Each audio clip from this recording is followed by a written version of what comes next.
saying that these big highways and great separated highways are a communist plot? I można by się zastanowić, czy te wielkie autostrady i drogi oddzielone od reszty miasta były jakimś spiskiem komunistów. Well, if that will increase your skepticism about it, yes, I am saying that. I jeżeli miałoby to wzmóc Państwa niechęć do tego typu dróg, tak mogę powiedzieć, że był to spisek komunistów.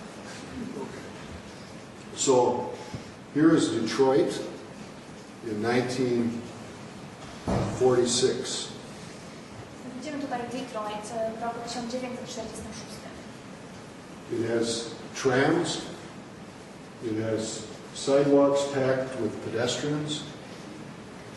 Po ulicy jeżdżą tramwaje, a chodniki są pełne pieszych. It has 3 department stores on the street. Na ulicy wybudowano 3 domy handlowe. Including Hudson's, which was the biggest department store in the United States at that time. Jednym z nich był Hudson's, był to największy dom handlowy w Stanach Zjednoczonych w tamtym czasie. By 1956, all the trams were removed. Do roku 1957 usunięto stamtąd tory. And they started their campaign to defeat congestion. I rozpoczęto akcję na rzecz walki z korkami ulicznymi. And they created the dream. I stworzyli właśnie taką... You could drive and not have to stop at a stoplight. Można jechać po tej drodze i nie zatrzymywać się na światłach. In 1946, Detroit had about 2 million people. W roku 1946 Detroit zamieszkiwało 2 miliony ludzi. Now they have 875,000 people. W tym momencie żyje tam około 870 tysięcy. That's the Hudson's department store, like 15 years Tutaj ago. widzieliśmy właśnie sklep, dom handlowy Hutchinsona. Okay, so Detroit was the most productive city in the world in World War II. Created more tanks, planes, all those ships going up to Murmansk to put supplies in the Red Army. A lot of that material came from Detroit. The most productive, most successful city, Detroit. Podczas II wojny światowej to właśnie Detroit było miastem, gdzie produkowano najwięcej na potrzeby wojska. Produkowano tam czołgi, jak również statki, które płynęły potem do Murmańska. Było to miasto sukcesu. Now this isn't Detroit, this is Rotterdam. Ale to nie Detroit. Widzimy właśnie zdjęcie Rotterdamu. Rotterdam was bombed for 2 days after the Dutch surrendered. Rotterdam został zbombardowany 2 dni po tym, jak Holendrzy poddali się. This was a lesson for the Parisians. I miało to nauczyć czegoś mieszkańców Paryża. In case they were contemplating resisting the German invasion, they could look at this picture and think about what would happen in Paris.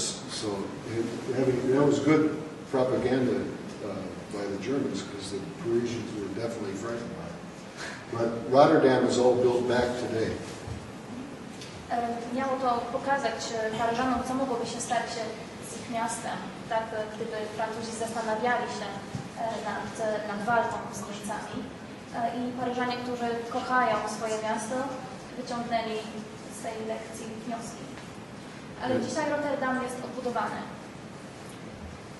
And this is Berlin, so the Germans got a taste of their own medicine later on. This is May 1945.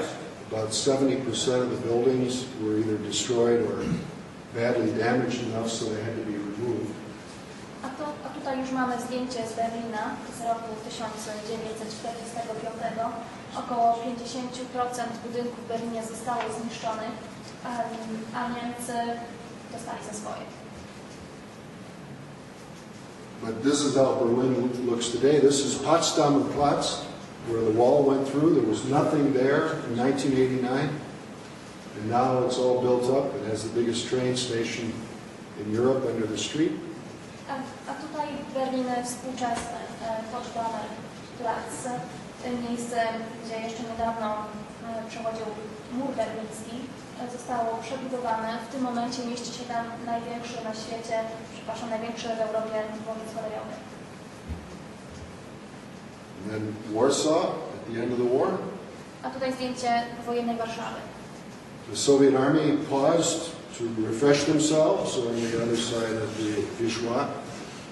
Armia sowiecka postanowiła zrobić sobie małą przerwę i odpocząć trochę po drugiej stronie Wisły. They forgot to get to Warsaw before the Nazis had leveled it. I zapomnieli wejść do Warszawy, zanim naziści zdążyli zrównać ją z ziemią. But you built it back. Ale udało wam się ją odbudować. That may be the only thing you can clearly give the communist era credit for, is that they built back Old Town. There must have been an idealism to the communism in Poland, maybe not quite as genuine as in Czechoslovakia, where they elected the government. But there must have been a legitimacy early on that was strong enough to do this. I myślę, że to można oddać komunistom, że odbudowali Warszawę. I może idealizm wśród Polaków, idealizm komunistyczny nie był tak silny jak w Czechosłowacji, gdzie wybrano komunistów. Ale wydaje mi się, że przynajmniej na początku komuniści mieli jakiś mandat społeczny. So now it's beautiful. Now Dzisiaj Warszawa jest piękna. this is Detroit right now. A tutaj znowu mamy Detroit. About 30% of the land that had buildings on it at the end of the war is now empty land. Około 30% terenów, które były zabudowane po II wojnie światowej, jest teraz puste. Doesn't. Bażanty. If you were an off-duty police officer, you could take your shotgun. Gdyby się było policjantem po służbie, można by wziąć strzelbę i zacząć do nich strzelać. Okay. So my question, who won World War II? Więc moje pytanie brzmi, kto tak naprawdę wygrał II wojnę światową? You look at Nagasaki, Tokyo, Hiroshima, Dresden, Rotterdam, Warsaw, Stalingrad, Volgograd. Wystarczy You spojrzeć look at it, they're all back. na Nagasaki, na Tokio, na Rotterdam, na Warszawę, na Hiroshimę i Volgograd. I proszę, te miasta zostały odbudowane. But the most productive city in World War II looks like World War II happened in Detroit. A miasto sukcesu z czasów II wojny światowej, Detroit, wygląda tak, jakby to właśnie tam odbyła się II wojna. Now you can come up with other explanations. You could say, well, it's an automobile city. Można by szukać innych wyjaśnień. Można powiedzieć, że było to miasto produkujące przede wszystkim auta. But Torino was an automobile city too. Ale Turyn również był miastem, w którym produkowano samochody. And Torino was beautiful. I Turyn był piękny. You can sit and have your cappuccino and watch the tram go by in the center of the town. W Turynie, w centrum miasta, można usiąść, napić się cappuccino i patrzeć na przejeżdżające tramwaje. So I think the biggest single reason Detroit is the way it is because all of the transit was removed and they built lots of roads and they had the wrong goal, eliminating congestion. Because they've accomplished that, Detroit does not have congestion. I myślę, że najlepszym wytłumaczeniem, dlaczego Detroit dzisiaj wygląda właśnie w ten sposób, jest fakt, że zdecydowano się walczyć z tłokiem na drogach. I ten cel udało się osiągnąć. Rzeczywiście centrum Detroit nie jest zakluczone.